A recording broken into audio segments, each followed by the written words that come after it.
Welcome back to Kochi overthink. Thank you. അപ്പൊ നമ്മളുടെ കൂടെ ഉള്ളത് ഡോക്ടർ തോമസ് മത്തായി ആണ്. ഓൾമോസ്റ്റ് 10+ years എക്സ്പീരിയൻസ് ഉള്ള സൈക്യാട്രിസ്റ്റ് ആണ്, കൊച്ചി ബേസ്ഡ് ആണ്. കുറെ പ്ലേയേഴ്സ് കുറെ ഇൻഫർമേഷനും ഭയങ്കര ഓവർ ഇൻഫർമേഷനും ഉള്ള ഒരു ഫീൽഡാണ് മെന്റൽ ഹെൽത്ത് എന്നുള്ളത്. അപ്പൊ നമുക്ക് അതിന്റെ കുറച്ച് ബേസിക്സ് എന്തൊക്കെയാണെന്നുള്ളത് ഒന്ന് സംസാരിക്കാനും പിന്നെ അതിന്റെ കുറച്ച് ഇങ്ങനെ മിത്സ് എന്തൊക്കെയാണെന്നുള്ളത് നോക്കാനും. എങ്ങനെയാണ് മെന്റൽ ഹെൽത്തിന്റെ ഒരു സീന് ഇനിയിപ്പം കേരളത്തിലാണെങ്കിൽ അങ്ങനെ അല്ലെങ്കിൽ വേൾഡ് വൈഡ് ആണെങ്കിൽ അങ്ങനെ നമുക്കപ്പം ഓരോരോ ഇപ്പം എനിക്ക് ഇതിനെപ്പറ്റി പ്രത്യേകിച്ച് ഒരു അറിവില്ല എന്നുള്ള രീതിയിൽ അറിവില്ല. അതിപ്പോ ഞാൻ അത് ചോദിക്കാം. പിന്നെ ഓഡിയൻസിന് വേണ്ടിയിട്ടുള്ള ഒരു കുറച്ച് ബേസിക് ചോദ്യങ്ങളായിരുന്നു. ഡോക്ടർ ഇപ്പൊ ഒരു സൈക്യാട്രിസ്റ്റ് ആണ്. അപ്പൊ നമ്മൾക്കിപ്പം ഈ ഒരു മെന്റൽ ഹെൽത്ത് ഫീൽഡിൽ നമ്മൾ ഇപ്പൊ ഞങ്ങളൊക്കെ കേട്ടേക്കുന്നത് ഇപ്പൊ സൈക്കോളജിസ്റ്റ് ഉണ്ട്, സൈക്യാട്രിസ്റ്റ് ഉണ്ട്, സോഷ്യൽ സൈക്കോളജി വർക്കേഴ്സോ അങ്ങനത്തെ ഒരു ഗ്യാങ് ഉണ്ട്. അപ്പം ഇവര് തമ്മിലുള്ള എനിക്കിപ്പം ഏതൊരു കണ്ടീഷൻ ഉള്ളപ്പോഴാണ് ഞാൻ ഈ ഓരോ ടൈപ്പ് ഓഫ് ആൾക്കാരെ ചൂസ് ചെയ്യേണ്ടത്. ഇപ്പം ഞാൻ എപ്പോഴാണ് ഡോക്ടർ മത്തായിയുടെ അടുത്ത് വരേണ്ടത്? ജനറലി നമ്മളങ്ങനെ ഒരു കണ്ടീഷൻ ബേസ് ചെയ്താണെന്ന് വെച്ചപ്പോൾ സൊസൈറ്റിയിൽ സംഭവിക്കുന്നത് എന്താണെന്ന് വെച്ച് കഴിഞ്ഞാൽ നമ്മൾ ഒരിക്കലും സൈക്യാട്രിസ്റ്റിൻ്റെ അടുത്ത് ആരും ആദ്യം പോകാൻ പ്രിഫർ ചെയ്യുന്നില്ല. കാരണം ഇതിപ്പോൾ സോഷ്യൽ റിയാലിറ്റിയാണ് ഞാൻ പറയുന്നത്. ഇപ്പോൾ നമ്മൾ പഠിക്കുമ്പോൾ നമ്മൾ ഇൻസ്റ്റിറ്റ്യൂട്ടിലൊക്കെ പഠിക്കുമ്പോൾ അവിടെ ഒരു സൈക്യാട്രിസ്റ്റ് ടീം ഹെഡായിട്ട് നിൽക്കണം, അല്ലെങ്കിൽ ക്ലിനിക്കൽ സൈക്കോളജിസ്റ്റ്, അല്ലെങ്കിൽ സൈക്യാട്രിക് സോഷ്യൽ വർക്കർ, അല്ലെങ്കിൽ സൈക്യാട്രിക് നേഴ്സിംഗ് കഴിയുന്നവർ, ഇവരെല്ലാം ഒരു ടീം വർക്കായിട്ടാണ് നമ്മൾ പഠിക്കുന്നത്. പക്ഷെ നമ്മുടെ നാട്ടിൽ ആക്ച്വലി ഭയങ്കര ഫ്രാഗ്മെന്റഡ് ആയിട്ടും എല്ലാവരും വളരെ സെൻറ്റേർഡ് ആയിട്ടുള്ള സെൽഫിഷ് എന്ന് തന്നെ പറയേണ്ട ഒരു ഇൻട്രസ്റ്റിലാണ് ഇത് പോകുന്നത്. കാരണം ഓരോരുത്തർക്കും വർക്ക് ചെയ്യാൻ പറ്റുന്ന നീഷ്. ഇപ്പോൾ ഒരു ടീം ആവുമ്പോൾ അങ്ങനെയല്ലേ, നമ്മൾ എല്ലാവർക്കും പ്ലേ ചെയ്യാൻ പറ്റുന്ന റോൾസ് ഉണ്ടല്ലോ.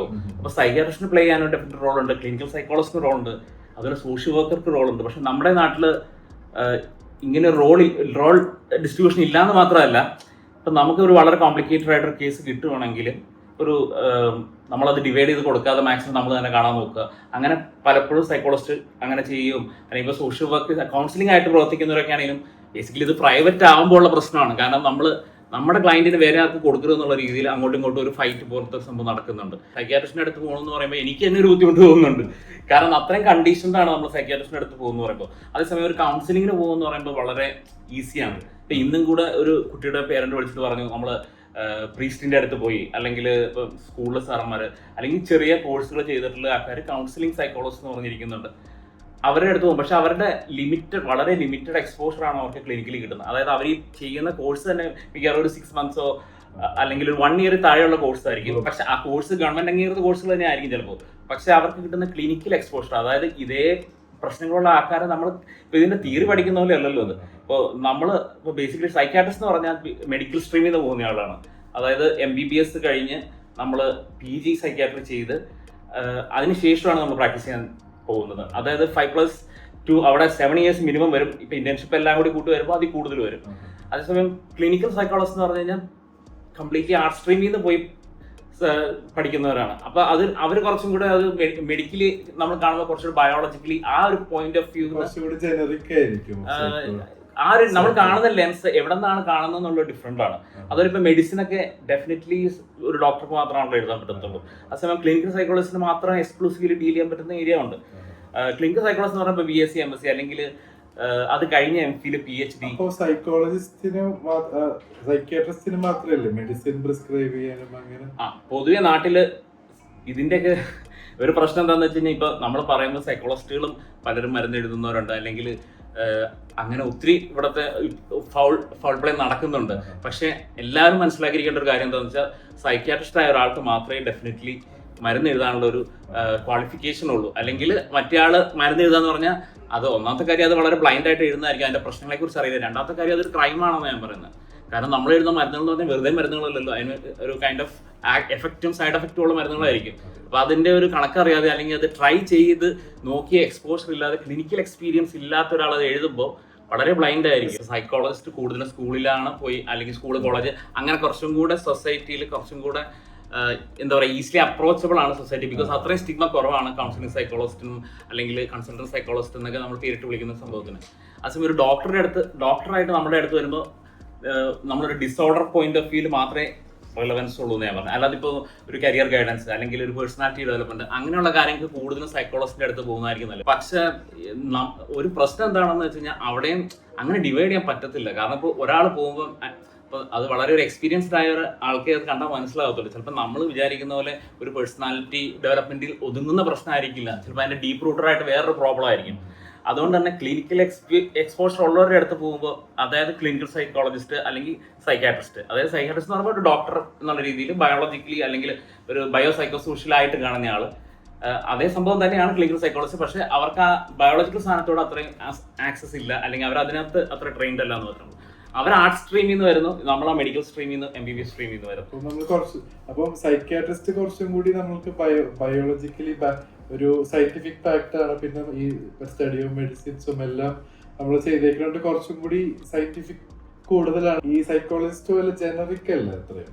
അവര് നമുക്ക് മെയിൻ ആയിട്ട് കാണുന്ന സംഭവങ്ങളിലായിരിക്കും. പിന്നെ അവർക്ക് സൈക്കോളജിസ്റ്റ് എന്ന് തന്നെയാണെങ്കിലും നമുക്ക് അങ്ങനെ ബ്രോഡായിട്ട് പറയാൻ പറ്റത്തില്ല. കാരണം എല്ലാവരും ഉപയോഗിക്കുന്ന വാക്ക് സൈക്കോളജിസ്റ്റ് എന്നാണ്. ഇപ്പൊ നിങ്ങൾ പറഞ്ഞില്ല, ഇപ്പൊ ഡിപ്ലോമ കോഴ്സ് ഗവൺമെന്റ് അംഗീകൃത കോഴ്സുകൾ തന്നെയാണ്. അപ്പൊ ആ കോഴ്സ് ചെയ്തവരും ഇപ്പൊ 7 വർഷം ഞാൻ പറഞ്ഞില്ലേ BSc MSc അത് കഴിഞ്ഞ് MPhilഉം കഴിഞ്ഞ് ഈവൻ PhD വരെ ചെയ്തിട്ടുള്ള ആൾക്കാർക്കും അങ്ങനെ കമ്പയർ ചെയ്യാൻ പറ്റില്ല എന്ന് പറഞ്ഞാൽ അവരുടെ എക്സ്പോഷർ, ഇപ്പൊ ക്ലിനിക്കൽ സൈക്കോളജിസ്റ്റ് ആവുന്ന ആൾക്കാരുടെ എക്സ്പോഷർ ഡിഫറെന്റ് ആണ്. അവർക്ക് ക്ലിനിക്കലി MPhil സമയത്തൊക്കെ ത്രൂ ഔട്ട് ക്ലിനിക്കൽ എക്സ്പോഷർ ഉണ്ട്. അതേസമയം ഒരു കൗൺസിലിംഗ് സൈക്കോളജിസ്റ്റിന് അത്ര ഇല്ല. പക്ഷെ സോഷ്യൽ നമ്മളൊരു ബുദ്ധിമുട്ട് വന്ന് പോകുമ്പോൾ നമ്മൾ ആദ്യം ഇപ്പൊ പള്ളിയിലച്ഛൻ്റെ അടുത്ത് പോവുക, അല്ലെങ്കിൽ മനസ്സിലായില്ലേ സ്കൂളിൽ അവർ സംസാരിക്കുന്ന സ്റ്റിഗ്മയാണല്ലോ അതിന്റെ ഒരു പ്രശ്നം. കാരണം നമ്മൾ അപ്രോച്ച് ചെയ്യുന്നത് ആദ്യം മിക്കവാറും ഒരു കൗൺസിലർ എന്നൊക്കെ പറയുന്ന ഒരു സംഭവം ഉണ്ടല്ലോ, അങ്ങോട്ടായിരിക്കും. ആൻഡ് അവർക്ക് കാര്യങ്ങളെ പറ്റി ഒരു സൂപ്പർഫിഷ്യൽ ഐഡിയ ഉണ്ടാവത്തുള്ളൂ. കാരണം ഇത്രയും വർഷം കഴിഞ്ഞിട്ട് നമ്മളും വളരെ കൺഫ്യൂസ്ഡ് ആണ് പല കാര്യത്തിലും. കാരണം ഇതിനകത്ത് ഇപ്പോൾ ബ്ലഡ് ടെസ്റ്റുകളില്ല. പ്രശ്നം എന്താണെന്ന് വെച്ചാൽ ഇപ്പോൾ ആൻസൈറ്റി, ഡിപ്രഷൻ, നമ്മൾ ഈ പറയുന്ന എൻ്റെ സ്പെക്ട്രം ഓഫ് ഡിസോർഡേഴ്സിന് ഒരു ബ്ലഡ് ടെസ്റ്റ് ഇല്ല വാലിഡേറ്റ് ചെയ്യാൻ. അതെല്ലാവരും അറിഞ്ഞിരിക്കണം. കാരണം നമ്മളിപ്പോൾ എവിടെ പോയാലും ഒരു റേഞ്ച് ഓഫ് ബ്ലഡ് ടെസ്റ്റ് ചെയ്തുകയാണെങ്കിൽ അതൊരിക്കലും ഒരു രോഗനിർണയത്തിന് വേണ്ടി എഴുതുന്നതല്ല. കാരണം ഒരു ബ്ലഡ് ടെസ്റ്റ് കൊണ്ടും ഇപ്പം നമ്മൾ മെന്റൽ ഹെൽത്ത് റിലേറ്റഡ് ഓരോ അസുഖം കണ്ടുപിടിക്കാനുള്ള സാഹചര്യം കറന്റ് എന്തായാലും ഈ ലോകത്തില്ല. അപ്പം ബ്ലഡ് ടെസ്റ്റുകളും കാര്യങ്ങളും അപ്പൊ ബയോളജിക്കലി കൂടുതൽ ഈ ഒരു ഇൽനെസിനെ കുറിച്ചുള്ള അണ്ടർസ്റ്റാൻഡിങ് എപ്പോഴും ഒരു സൈക്കാട്രിസ്റ്റിനായിരിക്കും. അത് ക്ലിനിക്കൽ സൈക്കോളജിസ്റ്റിന് കുറച്ചും ഉണ്ടാവും. പക്ഷെ വളരെ സൂപ്പർഫിഷ്യലി ആയിരിക്കും. ചിലപ്പോൾ ഒരു 6 മാസം കോഴ്സ് കഴിഞ്ഞാൽ അവർക്ക് സംസാരിക്കാൻ കഴിവുണ്ടാവും. മിക്കവാറും ആൾക്കാർക്ക് നന്നായിട്ട് സംസാരിക്കാനും കാര്യങ്ങൾ ഇപ്പോൾ ഞാൻ പറഞ്ഞില്ല ആശ്വസിപ്പിക്കാനും ഒക്കെ പറ്റുന്നവരായിരിക്കും. പക്ഷെ നമ്മൾ പറയുന്ന ഒരു വാക്കെന്ന് പറയുമ്പോൾ ഒരു ഡിസോർഡറിലുള്ള ആളെ സംബന്ധിച്ചിടത്തോളം അത് ഭയങ്കര ഡബിൾ എഡ്ജഡ് ആണ്. അപ്പൊ ഇപ്പൊ നമ്മൾക്കൊരു പേഴ്സണിനെ നോക്കുമ്പോഴേക്കും സൈക്കോളജിസ്റ്റ് ട്രീറ്റ് ചെയ്ത് വരുന്നത് ഒരു സൂപ്പർഫിഷ്യൽ ആയിട്ടുള്ള ഒരു ലെയറിലായിരിക്കും. ഇപ്പൊ ഒരു അണ്ടർലൈങ് ഇഷ്യൂസ് ഇപ്പൊ മെഡിക്കലി ക്യൂർ ചെയ്യണമെങ്കിൽ അതിന് സൈക്കാട്രിസ്റ്റ് എന്തായാലും സൈക്കാട്രിസ്റ്റ് വേണം. കാരണം നമ്മൾ അത് പറഞ്ഞ ഒരു ഡിസോർഡർ പോയിന്റ് ഓഫ് വ്യൂ നോക്കുമ്പോൾ സൈക്കാട്രിസ്റ്റ് റെലവെന്റ് ആണ്. ഈവൻ ക്ലിനിക്കൽ സൈക്കോളജിസ്റ്റ് റെലവെന്റ് ആണ്. അതിൽ തന്നെ ഇപ്പൊ വളരെ നമ്മൾ സൈക്കോട്ടിക് അല്ലെങ്കിൽ മേജർ മെന്റൽ ഡിസോർഡേഴ്സ് എന്ന് പറയുന്ന സൈക്കോട്ടിക് ഡിസോർഡേഴ്സ് ഉണ്ട്, സ്കിസോഫ്രീനിയ, ബൈപോളർ. അതിനൊക്കെ സത്യം പറഞ്ഞാൽ സൈക്കാട്രിസ്റ്റിനും ആണ് മെയിൻ റോള്. കാരണം മെഡിസിൻസിന് ഡെഫിനറ്റ് റോളുള്ള സ്ഥലമാണത്. നമ്മളിപ്പോൾ ADHD, ഡിപ്രഷൻ, ആൻസൈറ്റി അതുപോലത്തെ കൺസ്ട്രക്റ്റുകളല്ല. അത് കുറച്ചും കൂടെ വളരെ ക്രൈറ്റീരിയ ബേസ്ഡ് ആയിട്ടുള്ള കൺസ്ട്രക്റ്റ് ആണ്. അവിടെ ബയോളജിക്കലി കുറച്ചും കൂടെ ബേസിസ് ഉണ്ട്, ബയോളജിക്കലി അതിനൊരു എക്സ്പ്ലനേഷൻ ഉണ്ട്. അപ്പൊ അങ്ങനെയുള്ള കാര്യങ്ങളിൽ ക്ലിയർ കട്ട് ആയിട്ട് ഒരു സൈക്കാട്രിസ്റ്റിനാണ് മെയിൻ റോള് എന്തൊക്കെ പറഞ്ഞാലും. കാരണം പക്ഷേ ഇത് സംഭവിക്കാറില്ല സൊസൈറ്റിയിൽ. കാരണം വരുന്ന ഇപ്പോൾ കൗൺസിലിംഗ് സൈക്കോളജിസ്റ്റിനെ സംബന്ധിച്ചുള്ള ഒരാൾ വരുമ്പോൾ അത് സൈക്കോട്ടിക് ഡിസോർഡർ ആണെന്ന് തിരിച്ചറിയണമെങ്കിൽ പുള്ളിക്ക് അത്രയ്ക്ക് ആ ഒരു കൈൻഡ് ഓഫ് വിവരവും എക്സ്പോഷറും ട്രെയിനിങ്ങും വേണമല്ലോ. അപ്പൊ നമ്മളിപ്പോ ഇതൊരു സ്പെക്ട്രം ആയിട്ട് നോക്കണമെങ്കിൽ ഇപ്പൊ ഇതിന്റെ ഒരു പേഷ്യന്റിന്റെ ഒരു പെർസ്പെക്റ്റീവിൽ നോക്കുമ്പോൾ അവർക്ക് ഈസിലി അവൈലബിളും ഈസിലി എല്ലാവർക്കും അറിയണതും സൈക്കോളജിസ്റ്റ് ആണ്. അപ്പം പക്ഷേ സൈക്കോളജിസ്റ്റ് ഒരിക്കലും അവർക്ക് ഇത് സൈക്യാട്രിസ്റ്റിലോട്ട് റെഫർ ചെയ്യേണ്ട ഒരു കേസാണെന്ന് ആദ്യം ആൾക്കാർക്ക് അറിയാൻ പറ്റാത്തതുകൊണ്ട് ആ ഒരു ഗ്രൂപ്പ് ഓഫ് പേഷ്യൻസ് അവിടെ സ്റ്റക്ക് ചെയ്ത് നിന്ന് പോകും. അങ്ങനെ അത് സൊസൈറ്റിയിൽ വലിയൊരു പ്രശ്നമാണ്. കാരണം എന്താ വെച്ചാൽ ഇതിപ്പോ ആരും സംസാരിക്കാറില്ല. പക്ഷെ മെന്റൽ ഹെൽത്ത് ഗ്യാപ്പ് എന്ന് ഞാൻ പറഞ്ഞില്ലേ, ഇപ്പൊ മെന്റൽ ഹെൽത്ത് ഗ്യാപ്പ് എന്ന് പറഞ്ഞു കഴിഞ്ഞാൽ എത്ര ശതമാനം ആൾക്കാർക്ക് ഡിസർവ് ചെയ്തിട്ട് ഇത് കിട്ടാതെ ഈ mental health proper mental health help professional help കിട്ടാത്തതിനാണ് പറയുന്നത്. 80% ആണ് മെന്റൽ ഹെൽത്ത് ഗ്യാപ്പ്. അതിനകത്ത് ഒരു കാരണം ഇത് തന്നെയാണ്. കാരണം നമ്മൾ ഒരിടത്തോട്ട് ചെല്ലുമ്പോൾ അവർ മെയിൻ എൻ്റെ ക്ലയന്റ് എന്നുള്ള രീതിയിലല്ലാതെ ഇതിപ്പോൾ എനിക്ക് മാനേജബിൾ ആണോ അല്ലയോ എന്ന് ഒരു പക്ഷെ അവരുടെ അറിവ് കുറവുകൊണ്ടായിരിക്കാം കേട്ടോ. പലപ്പോഴും നമ്മൾ കാണാറുണ്ട് വളരെ എല്ലാവരും കറങ്ങി തിരിഞ്ഞ് സൈക്യാട്രിസ്റ്റിൻ്റെ അടുത്ത് വരത്തുള്ളൂ. കാരണം ആദ്യം അപ്രോച്ചബിൾ കൗൺസിലിംഗ് ആണെന്ന് ഞാൻ പറഞ്ഞല്ലോ, കുറച്ചും കൂടി അപ്രോച്ചബിൾ കൺസൾട്ടന്റ് സൈക്കോളജിസ്റ്റ് ആണ്.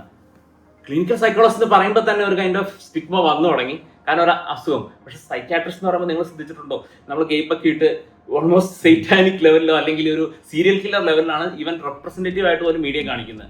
നമ്മൾ മലയാളത്തിൽ മിക്കവാറും പടങ്ങൾ ഇറങ്ങിയ സൈക്യാട്രിസ്റ്റ് ഇറങ്ങി കഴിഞ്ഞാൽ മെജോറിറ്റി പടങ്ങളിലുള്ള സീരിയൽ കില്ലേഴ്സ്. അതായത് അതിനോട് സ്റ്റിഗ്മ ആണ് അതിനകത്ത്. നമ്മളൊക്കെ തന്നെ സൈക്യാട്രി എടുക്കുമ്പോൾ തന്നെ ആർക്കും ഇഷ്ടമല്ല സൈക്കാട്രി എടുക്കാൻ. അപ്പോൾ നമ്മളെല്ലാവരും ഡിസ്കറേജ് ചെയ്യത്തുള്ളൂ. കാരണം അത് ഈ ഇൽനെസ്സിനോടുള്ള സ്റ്റിഗ്മയാണ് ഇതിലേക്കും വരുന്നത്. അപ്പം ബേസിക്കലി ഇപ്പോൾ ഈവൻ മെഡിക്കൽ സ്റ്റുഡൻസ് പോലും പ്രിഫർ ചെയ്യുന്നില്ല എന്ന് ഞാൻ പറഞ്ഞത്. സത്യം പറഞ്ഞാൽ ഇവിടെ ഒരു വയറ്റുവേദന വന്നു കഴിഞ്ഞാൽ നമ്മൾ ഗ്യാസ്ട്രോയുടെ അടുത്ത് പോകും. മലയാളികൾ അങ്ങനെ ഭയങ്കര പ്രബുദ്ധരാണ്. കാരണം ഒരു ചെറിയൊരു പെയിൻ വന്നാൽ പോലും നമ്മൾ സ്പെഷ്യലിസ്റ്റിന്റെ അടുത്താണ് പോകുന്നത്, സൂപ്പർ സ്പെഷ്യലിസ്റ്റിന്റെ അടുത്താണ് പോകുന്നത്. അതായത് ന്യൂറോയുടെ അടുത്ത് പോകും ചെറിയൊരു വേദന ഉണ്ടെങ്കിൽ, അല്ലെങ്കിൽ ഗ്യാസ്ട്രോയുടെ അടുത്ത് പോകും. ഇപ്പോൾ തൈറോയിഡ് നോക്കണമെങ്കിൽ എൻഡോക്രൈൻ്റെ അടുത്ത് പോകും. പക്ഷെ എത്ര മെനക്കെട്ടാലും ഒരു സൈക്യാട്രിസ്റ്റിന്റെ അടുത്ത് എത്താൻ വളരെ പഠിച്ചവരും ഡോക്ടേഴ്സും എഞ്ചിനീയേഴ്സും ആരും കെയർ ചെയ്യാറില്ല. ഇത് തീരെ മാനേജബിൾ അല്ലാതെ സമയം ഒത്തിരി ലാപ്സ് ആയിട്ട് മാത്രമേ അത് സംഭവിക്കാറുള്ളൂ. അത് ബേസിക്കലി ആരും പ്രൊമോട്ട് ചെയ്യാറ് എന്ന് വെച്ചാൽ അത് അങ്ങോട്ടും ഇങ്ങോട്ടുള്ള ഒരു കൈൻഡ് ഓഫ് വാർഫെയർ ഇതിനകത്ത് നടക്കുന്നുണ്ടെന്ന് തോന്നുന്നു. ക്ലിനിക്ക് തുടങ്ങുമ്പോൾ പറയും വളരെ സെക്യൂർഡ് ആയിട്ടുള്ള ഏരിയ തുടങ്ങണം. ഇപ്പോൾ ഒരു ഹോസ്പിറ്റലിലെ ഏറ്റവും സൈക്യാട്രി വാർഡെന്ന് പറയുമ്പോൾ തന്നെ ആ മൂഡ് ക്രിയേറ്റ് ആയി, മനസ്സിലായില്ലേ? അങ്ങനെ എല്ലാവരും ഇത് ഭയങ്കര ഹെവി ആയിട്ടാണ് പറയുന്നത്. ഇപ്പോൾ എന്നെ ഇപ്പോൾ പറയുമ്പോൾ പ്രോബ്ലം എന്താണെന്ന് വെച്ച് കഴിഞ്ഞാൽ, ഇപ്പോൾ ഏതൊരു ഫിസിക്കൽ സ്പെക്ട്രത്തിലുള്ള പനി, ചുമ, ഹെഡ് ഏക്ക് തുടങ്ങി ക്യാൻസർ വരെയുള്ള രോഗങ്ങൾ, അങ്ങനെ ഒരു കൈൻഡ് ഓഫ് സ്പെക്ട്രം ആയിരിക്കുമല്ലോ എന്തായാലും മെൻ്റൽ ഇൽനെസ്സിൻ്റെ ഒരു സ്പെക്ട്രം. അപ്പോൾ അവിടെ ഞങ്ങൾ പനി വന്നാൽ എന്ത് ചെയ്യും? അല്ലെങ്കിൽ നിങ്ങൾക്ക് ഒരു പനി വന്നിട്ട് ട്രീറ്റ് ചെയ്തില്ലെങ്കിൽ അത് അലമ്പാവോ? ഇപ്പം ആൾക്കാരത് കമ്പയർ ചെയ്യുന്നത് മനസ്സിലായില്ലേ, സൈക്യാട്രിക് ഡിസോർഡേഴ്സ് അല്ലെങ്കിൽ സൈക്യാട്രിക് ഡ്രഗ്സ് എന്നൊക്കെ പറയുമ്പോൾ ആൾക്കാരുടെ മനസ്സിൽ എക്സ്ട്രീം കാര്യമായിട്ടാണ്. അപ്പോൾ മിക്കവാറും നമ്മൾ അതിന് ചെറിയൊരു കാര്യമാണെങ്കിലും പോലും ട്രീറ്റ് ചെയ്യാതെ ഒത്തിരി സമയം പോകും. പക്ഷെ ട്രീറ്റ് ചെയ്യാതെ പോകുമ്പോൾ നമുക്ക് ഒത്തിരി സമയം നഷ്ടപ്പെടുമ്പോൾ അത് നമ്മുടെ ലൈഫിൻ്റെ ക്വാളിറ്റിയെ ബാധിക്കും, നമ്മുടെ ഫാമിലി ലൈഫിനെ ബാധിക്കും. ഫാമിലിയിൽ ഒരാൾക്ക് പ്രോബ്ലം വന്നാൽ മൊത്തം ഫാമിലി ബാധിക്കും, അതുപോലെ പ്രൊഫഷണലി ബാധിക്കും, എല്ലാ രീതിയിലും ബാധിക്കും. പക്ഷെ നോബഡി കെയർസ് എന്ന് മാത്രമല്ല, ഇപ്പം നമ്മുടെ അടുത്ത് ട്രീറ്റ്മെൻറ്റ് എടുക്കാൻ വന്നു കഴിഞ്ഞാൽ തന്നെ മിക്കവാറും അവരത് പെട്ടെന്ന് ടെർമിനേറ്റ് ചെയ്യാനും ശ്രദ്ധിച്ചുകൊണ്ടിരിക്കും. ഡോക്ടർ ഇനി വരേണ്ട ആവശ്യമുണ്ടോ? എല്ലാവരോടും ഫാമിലി പറയാതെയാണ് മിക്കവാറും ആൾക്കാർ വരുന്നത്. ഞാൻ പറയും ഫാമിലി പറഞ്ഞാൽ പോലും പിന്നെ പേരൻസ് ഒക്കെ വന്ന് ചോദിക്കുന്നത് ഡോക്ടർ മരുന്ന് നിർത്താറായോ, ഈ ട്രീറ്റ്മെൻറ്റ് നിർത്താറായോ? ബിക്കോസ് സംഭവം ആ ഒരു നെഗറ്റീവ്, ആ ഒരു കൈൻഡ് ഓഫ് ലേബൽ അവർക്ക് ആർക്കും വേണ്ട. And that is very sad. Because കാരണം മിക്കവാറും ഞാൻ പറയുകയാണെങ്കിൽ ഇപ്പോൾ തീരെ മാനേജബിൾ അല്ലാത്ത അസുഖങ്ങൾ ഉണ്ടെങ്കിലും മിക്കവാറും അസുഖങ്ങൾ മാനേജബിളാണ്. അല്ലാതെ ഇത്രയും സഫറിങ് ആവശ്യമില്ല. നമ്മൾ ആൾക്കാർ സഫർ ചെയ്യുന്നുണ്ടെങ്കിൽ നമുക്ക് വിഷമം തോന്നും. കാരണം ഇപ്പോൾ പാനിക് അറ്റാക്ക് അല്ലെങ്കിൽ OCD അതൊക്കെ നമ്മുടെ ലൈഫിൽ ഇതൊന്നും കാണാൻ പറ്റത്തില്ലല്ലോ. നമുക്കൊരു സൈക്കോളജിസ്റ്റ്, സൈക്യാട്രിസ്റ്റ് അങ്ങനത്തെ ഒരു ഡിഫറൻസ് ഏകദേശം മനസ്സിലായി. സൈക്കോളജിസ്റ്റും സോഷ്യൽ സൈക്യാട്രി വർക്കേഴ്സും അവരുമാണ് ബേസ് ലൈൻ അപ്രോച്ച് ചെയ്യാൻ പറ്റിയ ഇപ്പൊ നമ്മളുടെ സൊസൈറ്റിയിൽ കുറച്ചുകൂടി ആൾക്കാർക്ക് ആക്സസ് ചെയ്യാൻ പറ്റിയ ആൾക്കാർ. അപ്പം ഇത് എങ്ങനെയാണ് ഒരു എസ്കലേറ്റ് ചെയ്ത് സൈക്യാട്രിസ്റ്റിന്റെ അടുത്ത് പൊതുവെ എത്തി വരുന്നത്? ഇപ്പൊ അവര് റെഫർ ചെയ്തിട്ടാണോ അല്ലെങ്കിൽ ഫസ്റ്റ് ലൈൻ സിംറ്റംസ് അവർ ഐഡന്റിഫൈ ചെയ്തിട്ടാണോ? എങ്ങനെയാണ് ഇത് പൊതുവെ സൈക്യാട്രിസ്റ്റിന്റെ അടുത്ത് എങ്ങനെയാണ് എത്തുന്നത് എന്നല്ലേ നമ്മൾ ചോദിക്കുന്നത്. അപ്പം ഇപ്പോൾ ഒരു ആൾ സൈക്യാട്രിസ്റ്റിന്റെ അടുത്ത് എത്താൻ ഇപ്പം എൻ്റെ ഇത്രയും നാളത്തെ പ്രാക്ടീസിൽ വളരെ കുറച്ച് സമയം ഉള്ളെങ്കിൽ പോലും എനിക്ക് എക്സ്പീരിയൻസ് ചെയ്തിട്ടുള്ള ഇപ്പം പ്രത്യേകിച്ച് ഈവൻ കേരളത്തിൽ പോലും നമ്മൾ 100% ലിറ്ററസി എന്നൊക്കെ പറഞ്ഞാൽ ഒരു സൈക്യാട്രിസ്റ്റിന്റെ അടുത്ത് എത്താൻ എപ്പോഴും നല്ലൊരു ടൈം ലാപ്സ് ഉണ്ടാവും. ഒരു കാരണം എന്ന് വെച്ചാൽ ഡയറക്റ്റ് എത്തുക എന്ന് പറഞ്ഞാൽ ഈ പറയുന്ന ഒരു ഹ്യൂജ് സ്റ്റിഗ്മ കാരണം ഭയങ്കര ഡിഫിക്കൽട്ടാണ്. മിക്കവാറും നമ്മളിപ്പോൾ സൊസൈറ്റിയിൽ ഈ പറഞ്ഞാൽ അപ്രോച്ചബിൾ ആയിട്ടുള്ള ഒന്നും അല്ലെങ്കിൽ ഡോക്ടേഴ്സ്, ഇപ്പോൾ അടുത്തൊരു പ്രൈവറ്റ് അല്ലെങ്കിൽ ഗവൺമെൻറ് ഹോസ്പിറ്റലിൽ ഡോക്ടേഴ്സ് ഉണ്ടാവും, അപ്പോൾ ക്യാഷ് ഫാക്ടറിയിൽ ഡോക്ടേഴ്സ് ഉണ്ടാവും. അപ്പോൾ അവർ MBBS ആയിരിക്കാം, ഫിസിഷ്യൻസ് ആയിരിക്കാം, അല്ലെങ്കിൽ വേറെ സ്ട്രീമിലുള്ളതായിരിക്കാം. അപ്പോൾ അവർക്ക് MBBS സമയത്ത് ഒരു ലിമിറ്റഡ് എക്സ്പോഷറേ ഉള്ളൂ സൈക്യാട്രിയിൽ. എങ്കിൽ പോലും അവർക്ക് മനസ്സിലാവും മേ ബി ഇതൊരു ഫിസിക്കൽ സംഭവമല്ല, നേരെ അങ്ങോട്ട്. അപ്പോൾ അവർ മിക്കവാറും റെഫർ ചെയ്തിട്ട് വരാം. അല്ലെങ്കിൽ ഇപ്പോൾ ഈവൻ സൈക്കോളജിസ്റ്റുകളും സോഷ്യൽ വർക്കേഴ്സൊക്കെ അവർക്ക് ഇങ്ങനെ ഒരു ഐഡിയ ഉള്ളവർ, ഞാൻ പറഞ്ഞിട്ട് മെജോറിറ്റി ആൾക്കാർ അങ്ങനെ പിടിച്ചു വയ്ക്കുന്ന ആൾക്കാരൊന്നുമല്ല. മെജോറിറ്റി ആൾക്കാർ നല്ലൊരു ഇൻറ്റൻഷനോടുകൂടി തന്നെ റെഫർ ചെയ്യുന്ന ആൾക്കാർ തന്നെയാണ്. അപ്പോൾ അങ്ങനെ റെഫർ ചെയ്തും വരാം. പക്ഷേ എന്നാലും പലർക്കും മടിയാണ് സൈക്യാട്രിസ്റ്റിൻ്റെ അടുത്ത് പോകാൻ. കാരണം വൺസ് സൈക്യാട്രിസ്റ്റിൻ്റെ അടുത്ത് പോകാന്ന് പറയുന്നത് ഒരു ലേബലാണ്. ഇപ്പോൾ ഞാൻ പറഞ്ഞില്ലേ, ചുമ്മാ എനിക്ക് തന്നെ ഞാൻ സൈക്യാട്രിസ്റ്റിൻ്റെ അടുത്ത് പോവാണല്ലോ എന്ന് ആലോചിക്കുമ്പോൾ ബുദ്ധിമുട്ടുണ്ട്. കാരണം അത്രയും ഇൻബിൽറ്റാണ് അതെന്ന് ഞാൻ പറഞ്ഞത്. അതിൻ്റെ റെപ്രസെൻറ്റേറ്റീവ് മീഡിയയിലൊക്കെ ഇപ്പോൾ മണിച്ചിത്രത്താഴ് പോലെ ഒരു പടം വന്നപ്പോൾ അത് കുറച്ചും കൂടിയൊക്കെ ഒന്ന് ലൈറ്റായി എന്ന് പറയാം. പക്ഷെ മണിച്ചിത്രത്താഴിനടുത്ത് കുറച്ച് പ്രശ്നങ്ങൾ ഉണ്ടെങ്കിൽ പോലും ആ ഒരു ക്യാരക്ടർ കുറച്ചും കൂടി ഒരു ഹീറോയിക് ക്യാരക്ടറൊക്കെ വന്നുകൊണ്ട്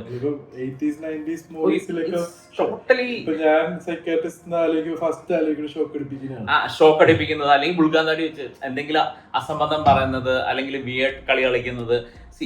സൈക്യാട്രിക്ക് പോകുന്നത് തന്നെ എന്തോ മാനസികമായി വിഭ്രാന്തി ഉള്ളവരാണെന്നാണ് പൊതുവെ പറയുന്നത്. അതൊക്കെ എന്ത് ബേസിസിലാണെന്ന് വെച്ചാൽ ഈ സ്റ്റിഗ്മയുടെ ബേസിസിലാണെന്ന് എനിക്ക് തോന്നുന്നു. കാരണം ആ രോഗത്തിനെ കുറിച്ചുള്ള സ്റ്റിഗ്മ ആക്ച്വലി അതിന് ചികിത്സിക്കുന്നവരിലേക്ക് വന്നിട്ടുണ്ടോ എന്നുള്ളതാണ് അതിൻ്റെ സത്യം. ഈവൻ നമ്മുടെ ബാച്ചിലൊക്കെ ആണെങ്കിൽ ആരും അങ്ങനെ പ്രിഫർ ചെയ്യുന്ന ഒരു സ്പെഷ്യാലിറ്റി അല്ല. കൂടുതൽ ആൾക്കാരെ പ്രിഫർ ചെയ്യുന്നത് മെഡിസിൻ, സർജറി പോലത്തെ സ്പെഷ്യാലിറ്റീസ് തന്നെയാണ്.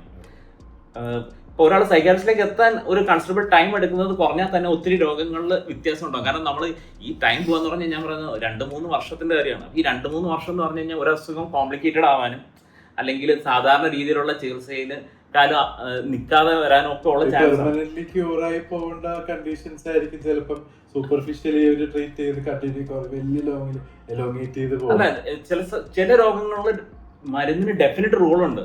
അപ്പൊ ഞാൻ പറഞ്ഞില്ലേ, ഇപ്പൊ നമുക്കിപ്പോ ഒരു ചെരുപ്പിന്റെ സ്ഥാനത്ത് ചെരുപ്പ് തന്നെ വേണ്ട. ഇപ്പൊ മരുന്നിനെ എല്ലാവരും ഭയങ്കര ഇപ്പൊ സ്റ്റിഗ്മയോടെയാണ് സൈക്യാട്രിക് ഡ്രഗ്സ് മെഡിക്കേഷൻസ്. ഇപ്പൊ നമ്മൾ പല സിനിമകളിൽ പോലും ഭയങ്കരമായിട്ടും ആ ഒരു മിസ്ഇൻഫർമേഷൻ വന്നിട്ടുണ്ട്. ഇപ്പൊ ട്രാൻസ് പോലത്തുള്ള പടങ്ങളിൽ വളരെ ലൗഡായിട്ട് തന്നെ ഈ രോഗങ്ങൾ ഈ മരുന്ന് ഇഞ്ചിഞ്ചായി കൊല്ലാൻ ഉപയോഗിക്കുന്നു എന്നൊക്കെ പറയുമ്പോൾ അത് ഭയങ്കര മിസ്ലീഡിങ് ആണ്. കാരണം ചില അസുഖങ്ങളിൽ ഡെഫിനറ്റ്ലി ആ ഒരു kind of intervention, pharmacological intervention, അല്ലാതെ മരുന്നുകൊണ്ടുള്ള ഇന്റർവെൻഷൻ ഉണ്ടെങ്കിൽ മാത്രമേ ഡെഫിനറ്റ് ആയിട്ട് ചെയ്യുന്നുള്ളൂ. അങ്ങനെ നോക്കുമ്പോൾ നമുക്ക് എല്ലാ പ്രിസ്ക്രിപ്ഷനും ഓവറായിട്ട് എടുത്തു കഴിഞ്ഞാലും എല്ലാത്തിനും സൈഡ് എഫക്ട്സ് സൈഡ് എഫക്ട്സ് ഉണ്ട്. ഞാൻ പാരസെറ്റമോൾ എടുക്കാൻ പറ്റില്ലല്ലോ. എത്ര പേർക്ക് അറിയാം പാരസെറ്റമോൾ എത്ര ടാബ്ലറ്റ് മാക്സിമം എടുക്കാൻ പറ്റും? കാരണം പാരസെറ്റമോൾ ലിവറിന് ടോക്സിക് ആണ്. അങ്ങനെ അത് വെച്ച് നോക്കുകയാണെങ്കിൽ വളരെ ഭേദമാണ് സൈക്കാട്രിയിലെ മെജോറിറ്റി മെഡിക്കേഷൻസും.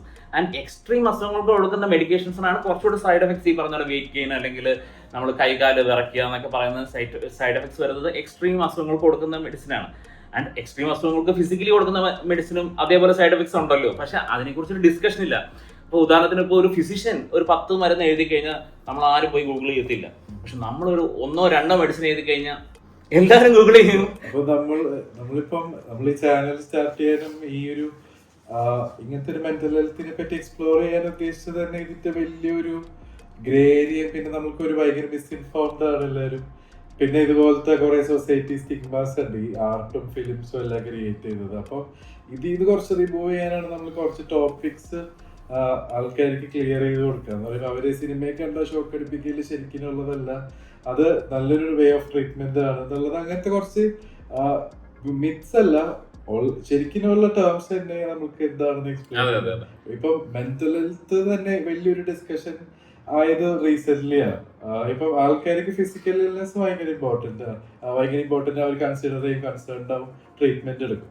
അപ്പൊ മെന്റൽ ഇൽനെസ് അവർക്ക് എല്ലാവർക്കും ഒരു ഈഗോ പ്രോബ്ലം വരും. ഇപ്പം പിന്നെ ഒരു റെപ്യൂട്ടേഷൻ ഒരു സൊസൈറ്റിയിൽ വെച്ചിട്ട്. അപ്പം ഇപ്പൊ അത് മാറി വരുന്നുണ്ട്. അപ്പൊ നമുക്ക് ഇനി അത് കുറച്ചുകൂടി ക്ലിയർ ഔട്ട് ചെയ്യാൻ നമുക്ക് ഈ ബേസിക്സ് ആൾക്കാർക്ക് എക്സ്പ്ലെയിൻ ചെയ്യണമെന്നുണ്ട്. അപ്പോൾ സൈക്യാട്രിസ്റ്റ് ആയിട്ടുള്ള ഡോക്ടറിന് ഇപ്പം അതൊരു എന്തായാലും നമ്മളുടെ പേഴ്സണൽ മിഷൻ ആണല്ലോ. നമുക്ക് ഒരു ഡേറ്റ ഗ്രൂപ്പ് ഫോം ചെയ്യുക, അല്ലെങ്കിൽ നമുക്കിപ്പം എല്ലാവരുടെ അടുത്തും അവരുടേതായ ഓപ്പൺ ആയിട്ട് ഡൗട്ട്സ് ചോദിക്കാനുള്ള ഒരു സ്പേസ്. അപ്പം ഓപ്പൺ ആയിട്ടുള്ള ഡൗട്ട്സ് ഇപ്പൊ പലപ്പോഴും ക്ലയൻസ് നമ്മുടെ അടുത്ത് വരുമ്പോൾ എന്താ പറയാ, കാര്യങ്ങൾ ഇപ്പൊ അവർക്ക് തോന്നുന്നു അല്ലെങ്കിൽ എവിടെ തുടങ്ങണം എന്ന് അറിയില്ല എന്ന് പറഞ്ഞാണ് മിക്കവാറും എല്ലാവരും പറയുന്നത്. കാരണം അവർ പറയുന്നത് മണ്ടത്തരാവുക. പക്ഷെ ഇങ്ങനെ ഒരു കാര്യത്തിൽ സത്യം പറഞ്ഞാൽ ഡോക്ടർമാർ വരെ മണ്ടന്മാരാണ്. അവർക്ക് തന്നെ ലിമിറ്റഡ് ആയിട്ടുള്ള ഇൻഫർമേഷൻ ഉള്ളൂ. അതുകൊണ്ട് എല്ലാവരും അവരുടെ മനസ്സിൽ വരുന്ന ഏറ്റവും ബേസിക് ആണെന്നോ അല്ലെങ്കിൽ മണ്ടത്തരാണെന്നോ വിചാരിക്കുന്ന ചോദ്യം വരെ ചോദിക്കാൻ ഒരിക്കലും മടിക്കരുത്. നമ്മൾ അതിന് വേണ്ടിയിട്ടാണ് ഒരു വാട്സാപ്പിൽ ഒരു കമ്മ്യൂണിറ്റി ആയിട്ട് നിൽക്കുന്നതും അല്ലെങ്കിൽ ഈ വീഡിയോസൊക്കെ ചെയ്യുന്നത്. ബേസിക് മനസ്സിന് ആൾക്കാരിലേക്ക് എത്തുക അല്ലെങ്കിൽ അവയർനെസ് എത്തുക എന്നുള്ളതിന് വേണ്ടിയിട്ടാണ്. അല്ലെങ്കിൽ ആ മെന്റൽ ഹെൽത്ത് എന്ന് പറയുന്ന ആ സ്റ്റിഗ്മ എന്ന് പറയുന്ന ഒരു വലിയൊരു വാൾ ഉണ്ടല്ലോ, അത് ബ്രേക്ക് ചെയ്ത് നിങ്ങൾ ചോദ്യങ്ങൾ ചോദിക്കാൻ വേണ്ടിയിട്ടാണ്. നിങ്ങൾക്ക് നിങ്ങളുടെ ഡോക്ടറുടെ അടുത്ത് ചോദിക്കാം. അല്ല, നമ്മൾ ഈ പ്ലാറ്റ്ഫോം തുറന്നിരിക്കുന്നത് നിങ്ങൾക്ക് ചോദ്യം ചോദിക്കാൻ വേണ്ടിയിട്ട് തന്നെയാണ്, എല്ലാവർക്കും ചോദിക്കാൻ വേണ്ടിയിട്ടാണ്. Thank you.